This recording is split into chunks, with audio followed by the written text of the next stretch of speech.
हीरा सिंह जी, बिजनौर की जो संपत्ति बिकी है चर्च की, वो कितने की बिकी है? देखिए कि ना, मैं जो इन्होंने पेपर वहाँ पे अपने सबमिट कर रहे हैं, तो जो क्षेत्रफल है वो 25,468 वर्ग मीटर का क्षेत्रफल इन्होंने शो किया है। मगर मेरे हिसाब से लगभग 80 बीघे के करीब ज़मीन है जो वहाँ इन्होंने बेची है, जिसका जिसके रजिस्ट्री जो है वो 4 करोड़ 21 लाख में हुई है। कि बिजनौर वाली जो जमीन है, क्या वो सिर्फ 4 करोड़ में बिकी है? नहीं, 4 करोड़ 21 लाख वहाँ का गवर्नमेंट कोर्ट फीस है, जिसका रजिस्ट्रेशन है, स्टैंप लगे हैं 4 करोड़ 21 लाख के। मगर इन्होंने अपना जो बैनामा कराया है, उस बैनामे के अंदर उस ज़मीन का मूल्य अभी तक नहीं खोला है। क्यों? ये तो ये बताएंगे वो बैनामा ये करा रहे हैं, और बैनामा भी 10 में हुआ है। तो अब उसके अंदर या तो रजिस्ट्रार को वहाँ पूछना चाहिए था, या कि न जो ज़मीन जिसको खरीद रहा है उसको इस चीज़ को खुलवाना चाहिए था कि ज़मीन का असली मूल्य क्या है, मुझे क्या देना है कि। मगर मुझे लग रहा है क्योंकि इन लोगों ने बहुत मोटा पैसा वहाँ कमाया है। मेरे तो सरकार से एक ही निवेदन है, और हाथ जोड़ के निवेदन है, इनकी ईडी, सीबीआई या इंटेलिजेंस जांच करा लें, इनके जितने भी खाते हैं इन्हें सील कर दें। और सबसे पहले कि मुरादाबाद रीजनल कॉन्फ्रेंस, मुरादाबाद जो चर्चेज इनको दिए गए हैं, ऐसा कोई पादरी नहीं है जो कि कम से कम 20 साल, ब्रजेश को तो 32 साल हो गए, 20 साल, 22 साल, 18 साल से नीचे मुरादाबाद के अंदर ही हो। ये रिटायर नहीं होते हैं? इनका रिटायरमेंट इन्होंने 70 साल अपनी उम्र करा लिया है कि ना,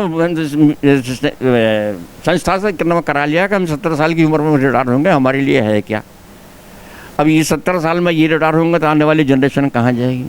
तो किसी और को मौका नहीं मिलेगा? और अब पहले अपना पेट तो भर लें, जब इनका पेट भर जाएगा तब आपको लगता है ऐसे लोगों का पेट भरता होगा कभी? अब ये तो आप खुद ही सोच लीजिए कि न, कि आप भी यहाँ बैठी हैं, मैं भी यहाँ बैठा हूँ। अगर जिस आदमी ने जो अपने 70 साल की सेवा कि न वो मांग रहा है, जो 70 साल रिटायरमेंट के मांग रहा है, तो क्या उसका पेट भर गया? क्यों भर रहा? सरकार की तरफ से तो 60 साल है, पहले तो 58 साल था। 58 साल में मैं भी रिटायर हुआ, बाद में 60 साल हो गए थे, मैंने भी वहाँ नौकरी करी। अब टीचर्स का क्या नाम है, जो है, जो शिक्षक है, उनकी 65 साल है। हमारी सरकार में जो विधायक हैं, जो सांसद हैं, उनका 65 साल है। तो अब एक पास्टर का 70 साल कैसे होगा? अब आप बताइए मुझे। मतलब ये क्रिश्चियन जो समुदाय है उसमें जो बिशप हैं, पास्टर हैं, ये सारे के सारे मतलब 70 साल में, और कुछ तो 70 साल प्लस में रिटायर हो रहे हैं। प्लस में जाके रिटायर हो रहे हैं। कौन सा है कि जो इनको जल्दी से रिटायर? इसका नियम मान रहे हैं? इनका एक अपना है, हमारा एक MCI का बुक ऑफ डिसिप्लिन है, नियम है। हम कोई नियम नहीं मान रहे हैं, हम तो बस उस नियम का पालन कर रहे हैं। आप कहीं भी जाके देखें, हाई कोर्ट में जाके देखें, लोअर कोर्ट में जाके देखें, कहीं भी जाके देखें, किसी संस्था में देखें, ये अपना देते हैं कि हमारा एक नियम है, बुक ऑफ डिसिप्लिन, हम उस नियम को पालन करते हैं। तो भाई अगर भारत में रह रहे हैं तो भारत के संविधान का पालन, वहाँ के नियमों का पालन, भाई आप उसका क्यों अपना पूरा क्यों नहीं दे रहे? एक बुक ऑफ डिसिप्लिन क्यों आ रही है? सवाल इन चीज़ों का उठता है।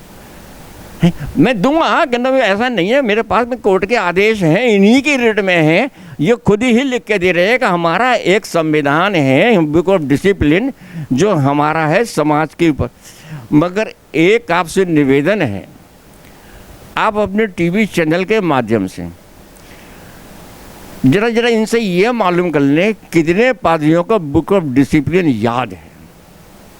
तो हीरा सिंह जी, ये जो चर्च की प्रॉपर्टियां इतनी बिक रही हैं, क्या आपको लगता है इन पर कभी भी रोकथाम हो सकता है? देखिए, रोकथाम तो जब ही लगेगा जब हम अपने आप को सुधारेंगे। और मैं सोच रहा हूँ कि हमारे समाज में ऐसे धर्म गुरुओं के द्वारा जो कि अंधविश्वास फैला रहे हैं, जो समाज को भ्रमित कर रहे हैं, तो ऐसे तो रोक लगेगी। अब चर्च पे खड़े होने के बाद इस तरह से स्पीच देते हैं कि मुझसे बड़ा धार्मिक कोई नहीं है, चर्च के बाहर निकलने के बाद में मुझसे बड़ा गुनहगार कोई नहीं है। इस तरह की स्थितियाँ किंतु चर्च के अंदर हमारी हो रही हैं। तो अब किस समाज क्या पढ़े। अब देखिए, हमारे स्कूल चल रहे थे, हमारे हॉस्टल चल रहे थे Jordan boys home, Titus elementary school, ये हमारे चल रहे थे। पाकबड़ा में भी चल रहा था, बिजनौर के अंदर भी चल रहे थे, हॉस्टल भी चल रहे थे, मथुरा में भी था, सब जगह चल रहे थे। हॉस्टल क्यों बंद कर दिए गए भाई? तो समाज अशिक्षित रह जाएगा ना, बच्चे हम कहाँ भेजेंगे पढ़ने के लिए? और अगर हम बच्चों को दूसरे स्कूलों में भेजते हैं तो वो लोग भी कहते हैं भाई आपके तो खुद संस्था में स्कूल चल रहे हैं, आप अपनी संस्था में कराओ। एक ये भी है। और जब हमारी संस्था के अंदर स्कूल हैं, वहाँ हमारे बच्चों को प्रीफरेंस नहीं देते कि ना आप दूसरों को प्रीफरेंस दे रहे हैं, तो समाज कहाँ शिक्षित होगा? आप रोजगार देते हैं या नहीं ईसाई समुदाय को?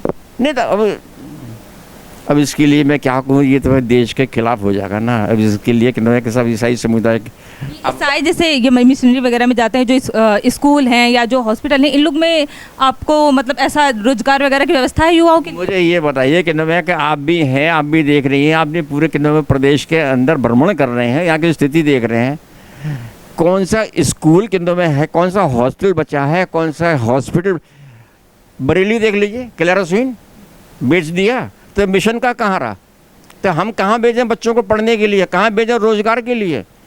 हैं, अब जहाँ प्रदेश में कहीं चले जाइए, आपके लिए कि हमारी संस्था के द्वारा सारी चीज़ें कि सब बेकार होती चली। ये मैं अपना अनुभव बता रहा हूँ, मैं और अपने अनुभव के अनुसार मैं कह रहा हूँ, ये नहीं कह रहा कि इस तरह से। ये तो इन्होंने ही एक ऐसा धंधा बना रखा है, स्कूलों को बेचना, बंद करा देना, प्रॉपर्टियों को बेच देना। बरेली देखिए, बटलर हाउस बेचा, मिशन अस्पताल बेच दिया। अब किन्ना में इनका कहना ये मिशन सेमिनरी था, बरेली का बेचा। मुरादाबाद का देखिए, टाइटस में कितना प्लान बना रहे थे, कर दिया। जॉर्डन बॉयज़ होम था, बंद कर दिया। टाइटस हॉस्टल था, बंद कर दिया। मिशन स्कूल था, हॉस्टल था, बंद कर दिया। तो प्लान तो इन्हीं के हैं, हमारे तो नहीं है। बंद करने वाले कौन है? यही पदी अधिकारी हैं, यही हमारे बिशप हैं, यही हमारे डीएस हैं, यही हमारे समाज के ठेकेदार हैं। अब इनका पेट कैसे भरेगा ये तो खुदा जानता है। तो इतने सारे आपने भी काफ़ी केस वगैरह दर्ज किए, आप हमेशा हाथ पैर मारते रहते हैं, तो आप क्या ये लोग कभी भी आपसे डरे? क्या डाकू या चोर कब डर के चोरी करता है? मुझे बताइए। अगर मैं आपके घर में चोरी करने घुसूँ तो अगर मैं सोचूं कि भाई कि मुझे यहाँ डर लग रहा है, तो आपके घर में चोरी करने घुस जाऊँगा? बताइए, निडर होकर घुस जाऊँगा ना। तो ऐसे निडर होकर ये है। तो आजकल के जो बिशप है वो चोर डाकू के समान हो गए हैं भैया। कि अब सवाल ये है, समाज भ्रमित क्यों है? जो इनकी नहीं कहेगा वो समाज से तिरस्कृत है कि सब ये समाज में अनऑथराइज तरीके से रह रहे हैं। जो इनकी नहीं कहेगा उसको ये कहना समाज से तिरस्कृत कर देंगे, ये हमारे समाज का नहीं है। या ये कह देंगे कि ये हमारे चर्च का मेंबर नहीं है। भाई ये तो ओल्ड चर्च का मेंबर है, पीएमसी का मेंबर नहीं है। ये तो सीएनआई का मेंबर है, हमारा मेंबर नहीं है। ये तो कैथोलिक चर्च का मेंबर है, हमारा नहीं है। क्योंकि हमारे यहाँ भी संस्थाएं हैं ना, तो उन संस्थाओं को उसके नाम अगर हम ये कहते भी हैं, अब मैं ब्रिजेश के लिए कह रहा हूँ तो ब्रिजेश कह देगा मेरे यहाँ का मेंबर नहीं है, वो तो वर्ल्ड चर्च का मेंबर है। ईसाई होना ये बड़ी बात नहीं है, किस चर्च के मेंबर हैं ये होना बड़ी बात है। वो देखिए, आपको किसी संस्था से जुड़ के तो रहना है। अगर क्रिश्चियन बनना है, किसी चर्च से तो जुड़ के रहना है, किसी चर्च की तो मेंबरशिप लेनी पड़ेगी। अब मैं कहते यहाँ पे ओल्ड चर्च की मेंबरशिप है, अगर मैं अपने बच्चों की शादी बाहर कर रहा हूँ तो यहाँ से मुझे एक में बैंड सर्टिफिकेट जो होता है वो भरवाना पड़ता है। हमारे यहाँ 3 पुकारें, एक हफ्ते में 1 पुकार पड़ती है, हफ्ते में 3 पुकारें पड़ती हैं, उसका एक बैंड सर्टिफिकेट मिलता है। तब जाके शादी होती। बच्चा होता है, उसका बैप्टिज्म होता है, उसका एक सर्टिफिकेट मिलता है। अब जहाँ मैंने कराया है तो हम उस संस्था से जुड़ गए। तो अब ये कहते हैं कि मैं आप तो ओल्ड चर्च के मेंबर हो, आप हमारे यहाँ के मेंबर नहीं हो, ये कहना मैं आप कल यही चीज़ सामने आ जाएंगी। आप कहना करके देखें, कहीं भी जाके देखें, किसी देश में कहीं भी जाके देखें, किसी चर्च में जाके, किसी शहर में जाके देखें, ये तो कह देंगे सर फलाने चर्च का मेंबर है, हमारा मेंबर नहीं है। हीरा सिंह जी, मुरादाबाद रीजनल कॉन्फ्रेंस में कितनी संपत्तियां बिकी हैं और उसमें चर्च कितने हैं? देखिए, संपत्ति तो मुरादाबाद रीजनल कॉन्फ्रेंस के अंदर इसमें हमारे 5 ज़िले आते हैं। मुरादाबाद है, रामपुर है, बिजनौर है, संभल है, अमरोहा है, ये 5 ज़िले हमारे यहाँ आते हैं। मगर मुरादाबाद रीजनल कॉन्फ्रेंस का क्षेत्र जो होता है कुछ के हिल साइड का भी है, यानी कोट द्वार है, पौड़ी है, ये हमारे मुरादाबाद रीजनल कॉन्फ्रेंस में आता है। अब पौड़ी जो है वो उत्तराखंड में है। उत्तराखंड की राजधानी देहरादून है।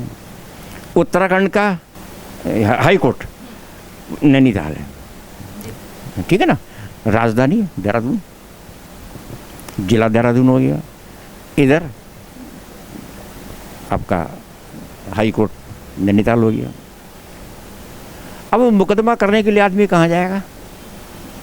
देहरादून जाए या क्या नाम हाई कोर्ट में जाए?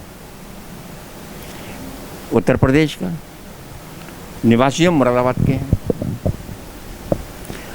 और कम से कम हमारे प्रदेश में 80 ज़िले हैं, 80-84 ज़िले हैं प्रदेश में, अगर मैं गलत नहीं हूँ तो। इतना बड़ा एरिया होने के बाद में इसका एक ही हाई कोर्ट है, इलाहाबाद। अब सहारनपुर इधर एंड आ जाता है,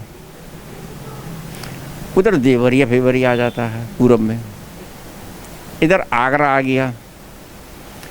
तो अब क्यों मुकदमा जो जाएगा तो इलाहाबाद जाएगा।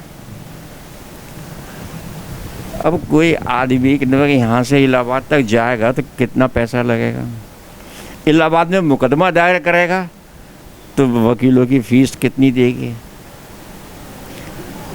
ऊपर तो जाने का सवाल ही नहीं है। तो पहले सिविल कोर्ट से निकाली, वो कहते सिविल कोर्ट से अगर वो हो गया तो यहीं परेशान होने के बाद यहीं बैठ जाता है। ज़्यादातर यहीं बैठ जाते हैं, बहुत से हैं जो हाई कोर्ट जाते हैं। मगर हाँ, जितनी संस्थाएं हैं, जितनी कंपनियां हैं, जितने भी बड़े बड़े बेसिस हैं, ये हाई कोर्ट जाते हैं, क्योंकि इनके पास अवैध संपत्ति होती है और ये कंपनी की या चर्च की संपत्ति को में से ही उसमें से खर्च करते हैं। कलीसिया को हिसाब नहीं देते कि हमारे पास इतना पैसा है, हमने इतना खर्च कर दिया, इतना बैलेंस चल रहा है, क्या चल रहा है। पहले तो रिकॉर्ड आता था कि वो बुकलेट आती थी, चर्च की आती थी, उसमें सब आते थे, पूरा आता था कि हमारे साल में इतना क्या चर्च कलेक्शन हुआ है, इतना हमारा ये मेंबरशिप कलेक्शन है, इतना क्या नाम है डोनेशन है, इतना क्या नाम है थैंक्स गिविंग है, सब चीज़ आती थी। कुछ भी नहीं है, कुछ नहीं है, सब खत्म कर दिया, पत्रिकाएं खत्म कर दी। जब से कोर्ट में लगाना शुरू कर दिया हमने, ये पत्रिकाएं मैंने लगाई थी, अब चर्चेज में नहीं है। अब पत्रिकाएं कहाँ हैं? ये तो इन्होंने सब खत्म कर दिए ना। आदमी को जब डर होगा जब भी तो खत्म करेगा। डर ही खत्म हो चुका है, सभी चीज़ खत्म है, कहाँ से मिलेगा? तो अब ये मुझे बताइए, चर्च चल रहा है, संडे को हाथ कलेक्शन होता है, वहाँ पे कुछ लोग ही होते हैं, उससे किन्नर में काउंट करते हैं और ट्रेजरर को दे दिया, वो जाके किन्नर में उसने अपने रिकॉर्ड में चढ़ा लिया और बैंक में जमा कर दिया। महीने में 4 संडे हो गए, कितना आया कलीसिया को नहीं पता। हाँ, ये कभी कभी अलाउंस भी कर देते हैं कि मैं कभी पिछली दफ़ा कि मैं जो आपने कलेक्शन दिया था कि वो 4,000 था, 5,000 था, 10,000 था, या जो भी था कि मैं कभी कर दिया, नहीं तो ज़्यादातर नहीं। मगर कहीं खर्चा भी दिखा रहे हैं। खर्चा क्रिसमस पे दिखाएंगे, खर्चा जिस समय मेंटेनेंस होगी उस समय दिखाएंगे कि इतना खर्चा हमारा हो रहा है, इतने चर्च के डेकोरेशन हो रही है, उस समय तो दिखा देंगे और मांग भी कर लेंगे। मगर कभी हिसाब मांगो तो दे देंगे? नहीं देंगे, कभी नहीं देंगे। कभी आपने कभी मांगा हिसाब ऐसे? मैंने बहुत दफ़ा मांगा है। मैं तो इनके पास्टेड कमेटी, कौन सी कमेटी का मेंबर नहीं रहा इनका। जब 12 तक मैं इनकी पास्टेड कमेटी का मेंबर था, मैं पास्टेड कॉन्फ्रेंस का मेंबर था, मैं नॉमिनेशन कमेटी का मेंबर था जो पास्टेड कमेटी चुन के लेके आती है। कौन सा नहीं था? मैं रीजनल कॉन्फ्रेंस का मेंबर था। मगर जब से मैंने मुकदमा डाला है तो मैं आज इनके चर्च के में इन सारी गतिविधियों से अलग हूँ। मुझे पता ही नहीं कौन क्या कर रहा, क्योंकि ये चुनने कोई पादरी साहब सलेट लेके आते हैं और लिख देते हैं भाई कि ये कि नवा हमारे पदाधिकारी हैं, ये हमारे चर्च के उसमें कमेटी के अंदर है, ये ऐसे हैं, ये ऐसे हैं। पर उन्हें कुछ किसी चीज़ से अवगत नहीं रखते हैं वो। नहीं, अब हमारे पास्टेड कमेटी है चर्चेस के अंदर, कहीं भी जाकर देख लो, यूपी में कहीं भी जाके देख लो, बात कर लो किसी से कि पास्टेड कमेटी के अंदर जितने के पादरी के चाहने वाले होंगे वो पास्टेड कमेटी में होंगे, जो जानकार होंगे वो नहीं होंगे, क्योंकि वो क्वेश्चन रेंज कर लेते हैं। और जो डिसिप्लिन जानते हैं उन्हें तो और भी नहीं लेने के, क्योंकि वो खाट खड़ी कर देंगे। हीरा सिंह जी, 2013 में गुजरात हाई कोर्ट का एक फैसला आया था, वो क्या था? देखिए, गुजरात हाई कोर्ट का एक फैसला आया था 2013 में, उसकी कॉपी मेरे पास है, पूरे आदेश की कॉपी है। उसमें ये 5 चर्चेस थे, Methodist church, CNI church, Pentecostal church और अदर, इसमें पूरा इसमें लिखा हुआ है। और इसमें कहने कि ये पूरे कहने के वर्ल्ड में चल रहे हैं। इसमें कुछ लिखा हुआ है, इसमें यूएसए के अंदर भी चल रहा है, ऑस्ट्रेलिया में चल रहा है, भूटान में चल रहा है, लंका के अंदर चल रहा है, पाकिस्तान में अंदर चल रहा है, बर्मा में चल रहा है, कोलंबिया में चल रहा है, Methodist church, British church and Australian conference. इसमें ये इस पूरा है कि मेरे पास 2013 में इन्होंने एक मुकदमा दायर किया था इन 5 चर्चेज ने मिल करके। वो मुकदमा ये हारे थे। आदेश है मेरे पास, पढ़ लीजिएगा आप, पूरा आदेश है। ये हारे थे 1982 में। इन्होंने इस मुकदमे के अगेंस्ट अपनी एक रिट दायर की थी और उस रिट के आधार पर इन्होंने अपनी संस्था का नाम चेंज किया था, जो कि किन्होंने मिशन, अब मैं आपको पहले बताया था कि मेथोडिस्ट एपिस्कोपल सदर्न एशिया, ये मेथोडिस्ट मिशन की ये संपत्ति थी, इसके नाम से थी, संस्था भी इसी नाम से थी, पेपर्स भी हैं। सरकार आज भी उसी चीज़ को लेके आती है जिसमें एमई मिशन आता है। एमई का है मेथोडिस्ट एपिस्कोपल, अमेरिकन मिशन मानती है, जो पेपर्स में लिखते हैं अमेरिकन मिशन। क्योंकि कुछ अधूरा सा ज्ञान है कि ना उस चीज़ों को मालूम नहीं है तो उसको कर देते हैं। तो इन्होंने एक मुकदमा दायर किया था और वो संस्था को इन्होंने अपना रिकॉग्नाइज करा लिया, क्योंकि मेथोडिस्ट एपिस्कोपल मिशन था। इन्होंने मेथोडिस्ट सदर्न नॉर्थ इंडिया अपनी संस्था बना ली। जो मेथोडिस्ट मिशन है 1982 से बनी है। मेथोडिस्ट मिशन की जो संपत्ति थी इन्होंने आज अपने नाम ट्रांसफ़र नहीं कराई है। क्यों? क्योंकि चोरी कर रहे हैं। देखिए, मैंने आपको किन्हों के आदेश दिखाए थे, MM2 के आदेश दिखाए थे, गुजरात हाई कोर्ट का आदेश दिखाया था। एक कुंदर की चर्च बिका है जिसका कि नंबर 529 नंबर था, 1998 में डाला गया था, उसके ये आदेश की कॉपी है, वो भी मैं आपको दिखा रहा हूँ। दूसरा, हमारे पादरी ब्रजेश साहब 192 के केस के अंदर थे, ये 2012 का है, जिसे मजिस्ट्रेट ने इनके लिए 50,000 रुपये के ऊपर 1 साल के लिए बाउंड किया है। आदेश की कॉपी है। ये कह देंगे ये एक इनकी रिट है जो टाइटस एलिमेंट्री स्कूल के संबंध में डाली थी हाई कोर्ट में। डेविड जेम्स साहब ने, हमारे डिस्ट्रिक्ट सुपरिटेंडेंट साहब ने इस रिट को वहाँ से खारिज किया है। क्या अदालत में देख लिया कि ये संपत्ति आप बेचने के लिए हैं, आप इसे निर्माण में या रनिंग में चालू करने के लिए नहीं है, क्योंकि आप 2 लाख रुपए रेंट पे दे रहे हैं। इसी में लिखा हुआ है, आदेश के ने मैं दे रहा हूँ। अगर किसी को एतराज़ है मुझसे कॉपी देखें, मैं दिखाऊंगा, मेरे पास आदेश हैं। तीसरा, क्रिश्चियन वेलफेयर एसोसिएशन की तरफ से मैं लिखा पढ़ी कर रहा हूँ, मगर एक सवाल ये है कि मुझे प्रेफरेंस नहीं मिल रहा। मैं अमर उजाला संपादक महोदय के द्वारा भी मैंने इसके लिए प्रिंट कराया है, कॉपी मेरे पास में है। मैं कहाँ प्रयास कर रही हूँ। आप और कुछ पूछना है पूछिए, मेरे पास आपका इतना उम्र हो गया फिर भी आप इतना कुछ रिकॉर्ड अपने पास अभी तक में रख भी लिया है और जनता के लिए ये सब कर रहे हैं, आप अपने समाज के लिए ऐसा कर रहे हैं, तो आप जनता के लिए कुछ कहना चाहेंगे, अपने समाज को कुछ कहना चाहेंगे? देखिए, मेरा सवाल तो बस एक ही है, जमीन मिशन को सरकार ने दी है, अब मिशन को इस धरोहर को सुरक्षित रखना है। किस तरह रखना है, इस पे ध्यान देने योग्य बातें हैं।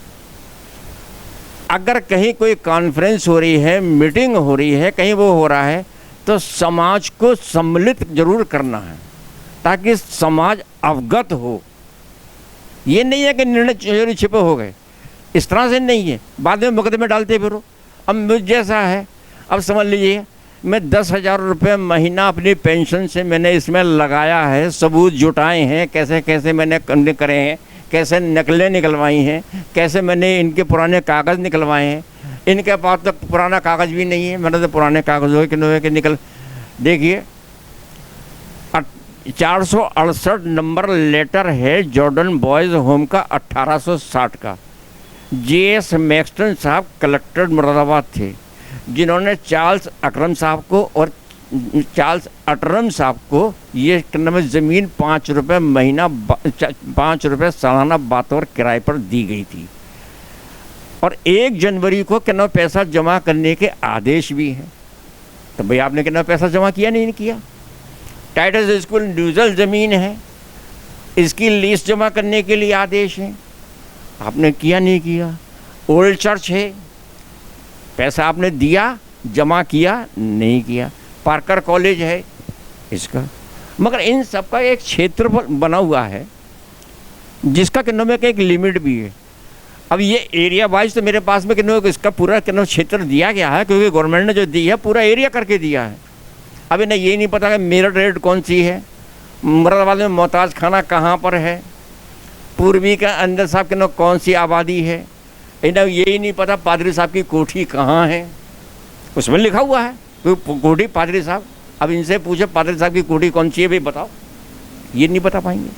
अभी जो मुरादाबाद में टाइटस स्कूल जो है वो बिका है, इस पर भारत सरकार ने भी उसको अपने कब्जे में लिया है, इस पर आपका क्या कहना है? देखिए मैडम, एक सवाल ये है, कोई चीज़ छिपी नहीं रहती, समाज से छिपा तो लेंगे, समाज को बरगला तो देंगे कि ये फलाने की द्वारा के नाम ऐसा हो रहा है, फलाने के कुकर्मों की वजह से ऐसा परेशानी समाज के लिए आ रही है, मगर इनके कुकर्म छिपे हुए नहीं हैं। मैं खुल के कह रहा हूँ, चाहे इसके लिए अल्पसंख्यक समाज के जो हमारे अध्यक्ष महोदय हैं उनकी रिपोर्ट मंगा ली जाए। 8 करोड़ रुपए में इन्होंने टाइटस स्कूल की ज़मीन को बेचा है, रिकॉर्ड है, जब भी प्रशासन ने अपने कब्जे में लिया है। आज ये भ्रमित कर रहे हैं, मंगा लीजिए रिपोर्ट। उसने खुद कबूला है कि हमारे पास रिपोर्ट आई है कि 8 करोड़ रुपए में इन्होंने सौदा तय कर लिया है। तो भी 8 करोड़ रुपया किसके पास जाएगा? अब समझने वाली बात है। मैं आपके चैनल के माध्यम से कह रहा हूं, और अगर मैं गलत हूं तो भारतीय नागरिक होने के नाते भारतीय संविधान के थ्रू किसी भी केस में दंड का भी हकदार बनता हूं, मैं सजा का हकदार भी हूं। अगर मेरी बात गलत निकलती है और मैं अगर किसी चीज़ का प्रूफ नहीं देता हूं तब। भारत सरकार से आपका कुछ कहना है, कोई संदेश है? सरकार से मुझे यही कहना है कि कम से कम हमारे समाज के लिए, जो आज के नंबर के गवर्नमेंट हमारे समाज को खाली कराने के लिए है, जो समाज के लोग वहाँ रहे, सब स्कूल था, हॉस्टल था, आपने ले लिया, मगर जो वहाँ रेजिडेंस हैं, जो लोग रह रहे हैं, उनके लिए बेघर तो ना करें, उनके लिए वहाँ रहने तो दें ताकि उनकी जीवन याचिका तो चले। अब ऐसी महंगाई में कहाँ जाएंगे, कहाँ कौन किराए पे घर देगा। आज रोटी तो दाल रोटी में है। कम से कम कितना मामूली बात है कि 4,000 5,000 रुपये महीने का कितना एक मकान लेना पड़ेगा रहने के लिए। भैया कहाँ से देंगे। तो सरकार से भी अनुरोध है कम से कम समाज के लोगों के लिए उन्हें निकाला ना जाए, तितर बितर ना किया जाए, उन्हें खंडित ना किया जाए, उनका में ध्यान रखा जाए और उन्हें रहने की जगह दी जाए। यही मेरा है। और समाज से भी अपील है, आप जागृत होइए, जानिए, देखिए कौन कहाँ पर है, किसकी वजह से आज ये स्थिति पैदा हो रही हैं। अगर समाज को कितना चाहिए तो मेरे पास आकर सबूत देख सकता है। और इन पादरियों के चैलेंज है कि अगर कितना कि ये अपमान समझ रहे हैं और मैं इन्हें दोष दे रहा हूँ तो ये मेरे खिलाफ कितना मुकदमा दायर कर दें और अदालत में साबित करें, और अदालत को मैं प्रूफ दिखाऊंगा कि मैं निर्दोष हूँ या दोषी हूँ। धन्यवाद। बहुत बहुत धन्यवाद हमें इतना समय देने के लिए। Thank you very much. Okay, ईश्वर आपकी मदद करे और आपके संस्था को, आपके कार्य को आगे बढ़ा के लेके चले। Thank you. हीरा सिंह जी, आपका भी बहुत बहुत धन्यवाद। ये थे हमारे साथ हीरा सिंह जी, जो कि ईसाई समाज से हैं और एक समाज सेवी के रूप में उभर कर आए हैं, और जो कि इनका पेंशन आता है और ये सरकारी नौकरी में रहे हैं, पर उसके बाद भी अपने समाज के लिए काफ़ी आवाज़ उठा रहे हैं, काफ़ी रिकॉर्ड रखा है उन्होंने। ये जो धर्म का चोला ओढ़े हुए पादरी हैं और बिशप हैं, और ये जिस हिसाब से सौदेबाजी कर रहे हैं, ज़मीन का, चर्च की संपत्तियों का सौदेबाजी कर रहे हैं, उसको रोकने के लिए ये एकदम संघर्ष कर रहे हैं। इनकी उम्र भी 80 साल हो गई है, उसके बाद भी ये पीछे नहीं हट रहे हैं और ये ऐसे ही संघर्ष करते रहेंगे। और उनका कहना है ये अपना पूरा जीवन ऐसे ईसाई समुदाय के लिए ही देंगे। और ऐसे ही तमाम खबरों के लिए बने रहिए एम न्यूज़ के साथ। मैं बरखा Singh. If you like this video, hit the like button and press the bell icon to never miss an update from M News.